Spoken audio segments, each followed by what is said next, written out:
After the popularity of my last hip opener sequence, I thought I'd give you another version of the same sort of thing. This one's about 5 minutes, so it's even shorter and sharper, and it just takes you through a few different stretches, but achieving the same outcome. So stand in the middle of your mat, feet directly under your hips, and then just roll forwards, bringing your chin to your chest and your fingers towards the floor. Roll nice and slowly, and imagine there's a bar underneath your belly that you're trying to roll over the top of. Bring your fingers to the floor, soften through your knees and press the ground away, rolling all the way back up. Give your shoulders a roll when you get to the top, and then let's roll forward again.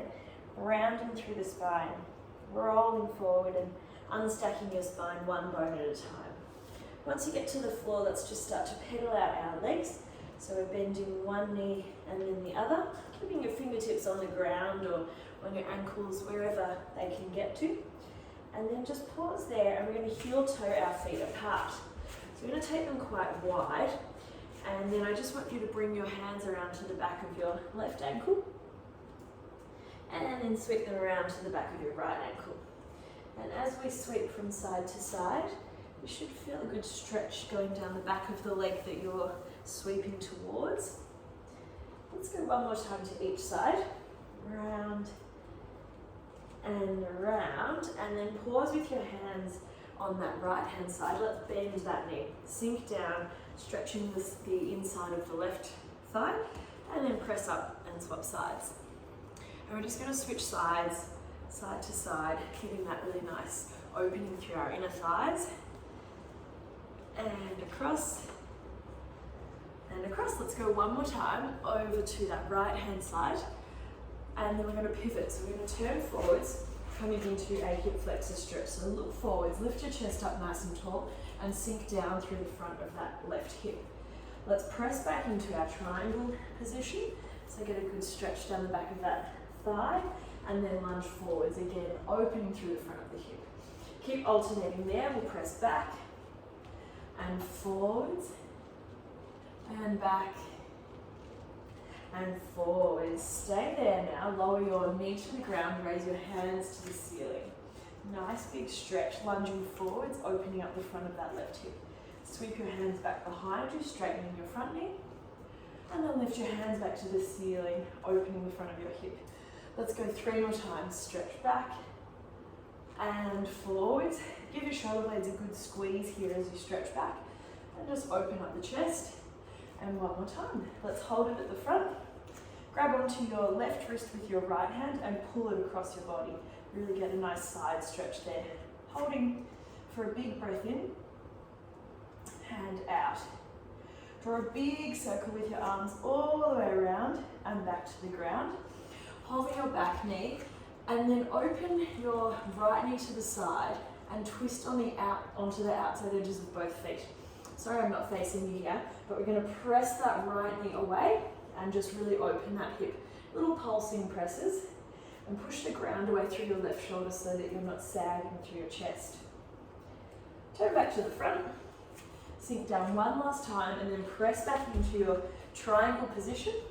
And then let's pivot back to the front, and we'll just go back into our alternating inner thigh stretches. So side to side. Might feel a little more stretchy this time than last time. Side to side. Let's go one more time to each side. And then we're going to pivot towards that front foot. Lower the hips down, look forwards, opening the front of the right hip this time. From there, press up into your triangle, and then sink down into your hip flexor.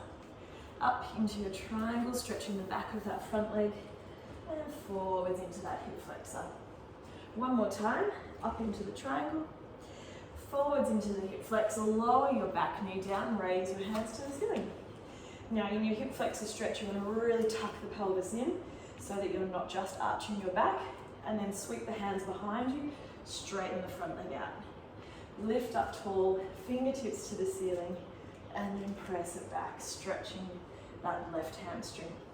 Toes lift up as you stretch back, and then they press back down as you lift up. Let's hold it at the top. Grab onto your right wrist with your left hand, pull it across. Feel a really nice deep opening down that whole side of your body.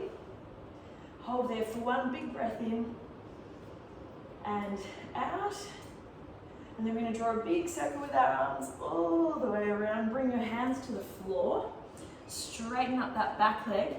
Turn onto the outside edges of both feet and just start pulsing that left knee away from you. Little pulses, just giving that hip a little open into rotation. Press the ground away so your shoulder's not sagging. And then let's straighten back up to the middle. Push into your triangle position. Swivel around back to the front and hold here. Let's go back to our straight-legged side sweeps, just from side to side, feeling that nice deep stretch down the back of each leg. One more time to each side.